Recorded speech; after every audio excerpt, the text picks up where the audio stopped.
Welcome back, future coding masters. All right, let's jump straight into part 67, our Anatomy and Medical Terminology Masterclass, part 1. Now, before we crack open that coding manual today, make sure to like, share, and subscribe to Decode Healthcare with Harshal. Seriously, it helps us out a ton. Today, we're conquering the anatomy and medical terminology portions of the CPC exam, and I promise you, we are going to do it absolutely without all that endless, exhausting rote memorization. So ask yourself, how do you look at a massive, complicated medical word and instantly know what it means? Well, you need a repeatable decoding toolkit. A huge portion of your CPC exam, and honestly your daily accuracy in selecting CPT and ICD-10-CM codes, relies on understanding exact anatomical locations and clinical conditions. So we're going to build that toolkit right now. Section 1. Intro to Medical Terminology. Think of medical terminology not as this giant list of words to memorize, but more like Lego bricks. Every complex term basically breaks down into 3 potential parts. Prefixes, they sit at the beginning and act like clinical adjectives, right? They tell you how many, where, or how severe. The root word sits right in the middle, and that gives you the central anatomical meaning, like the specific organ. And finally, the suffix sits at the very end. That tells you the clinical concept. Is this a disease, a symptom, or a surgical procedure? Section 2. Integumentary system anatomy and terms. Okay, so when you're coding for skin procedures, your code selection frequently hinges on precise location, size, and depth. So here are the high-yield roots you just absolutely must know. Derm and cutaneo means skin. And hey, fun fact, your skin is actually your body's largest organ. Onycho and inguo refer to the nail, think of onychomycosis and nail condition. Tricho is hair, sebo is sebum or oil, and hydro is sweat. Lock these foundational terms in because they literally form the base of the operative vocabulary you're going to see on the exam. Now notice how depth comes into play here because this is heavily tested. You've got the epidermis right on top, which is your avascular, superficial barrier. Just below that is the dermis, the highly vascular functional layer where the bleeding and the nerve endings happen. And way down at the bottom is the subcutaneous or hypodermis layer, which is made up of fatty adipose tissue. So if a wound is documented as full thickness, that tells you it penetrated right down into this fatty sub-Q layer. Let's apply our prefixes and suffixes to this. Epi means above, hence epidermis. Sub means below, hence subcutaneous. And pay very, very close attention to your suffixes here. The exam absolutely loves to test if you know the difference between an ectomy, which is a full surgical removal or excision, and an otomy, which is merely cutting into or making an incision. Confusing those two will for sure make or break your code selection. Section 3. Musculoskeletal anatomy and medical terms. Moving on to the musculoskeletal system.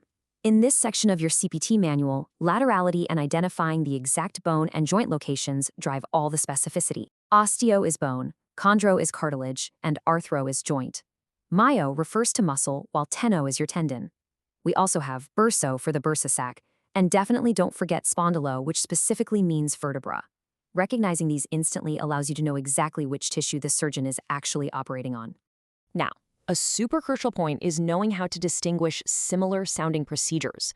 Arthrosis is a surgical joint fusion, literally locking a joint in place. Arthroplasty, on the other hand, is a joint replacement or reconstruction. Confusing a fusion with a replacement is such a common exam pitfall, and it's one you absolutely need to avoid. You also need to master fracture treatment vocabulary. A close reduction basically means the physician manipulated the bone back into place without any surgical opening. An open reduction means they actually made incisions, often utilizing internal hardware like plates and screws, which you'll commonly see documented as ORIF. Section 4. Cardiovascular system anatomy and terms. Okay, coding for cardiovascular procedures depends entirely on identifying exact anatomical structures and circulatory pathways. These are the roots that really power the cardiovascular chapter. Cardio is the heart. Now notice that angio and vaso both just mean a generic vessel, whereas arterio specifically means artery, and flebo or veno means vein. You've also got to know athero for fatty plaque and hemo for blood. You're going to see terms like phlebotomy or angiography constantly in vascular surgery codes. You've really got to know the flow here. The atria receive the blood and the ventricles pump it out. Just as importantly, you must know the tissue layers because procedures often target one very specific layer. The endocardium is the inner lining, the the myocardium is the muscle layer, and the pericardium is the outer sac surrounding the heart. The exam loves testing these pathological nuances in your ICD-10-CM scenarios. Ischemia simply means restricted blood flow, but in infarction, that means the tissue has actually died. It's necrosis. Likewise, a thrombus is a stationary blood clot, while an embolus has broken off and is traveling through the bloodstream. It's basically a thrombus on a very dangerous road trip. Section 5, CPC Fast Decoding Strategy. All right, let's dive into this and bring all these tools together for the absolute masterclass decoding technique. When you see a huge, complex compound term on exam day, do not panic. Instead, read it backward. Step 1, look at the suffix at the very end to find out what clinical concept is happening. Step 2, jump to the prefix at the beginning for any modifiers. And Step 3, look at the root right in the middle to identify the organ. You're just translating it right to left. Let's put this method into action right now. Take the word pericarditis. Step 1, we look at the suffix itis, meaning inflammation. Step 2, jump to the prefix peri, meaning surrounding. Step 3, the root is cardi, meaning heart. Instantly, we decode it into plain English.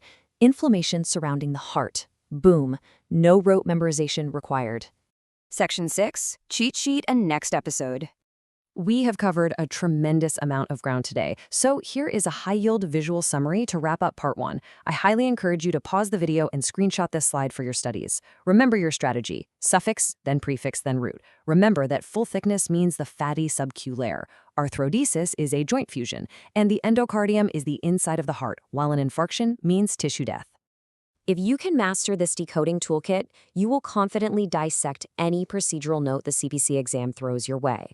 But, ask yourself, what happens when a single operative note contains 4 different body systems overlapping all at once?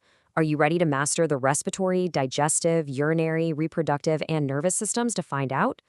Well, that is exactly what we're going to tackle in Part 68.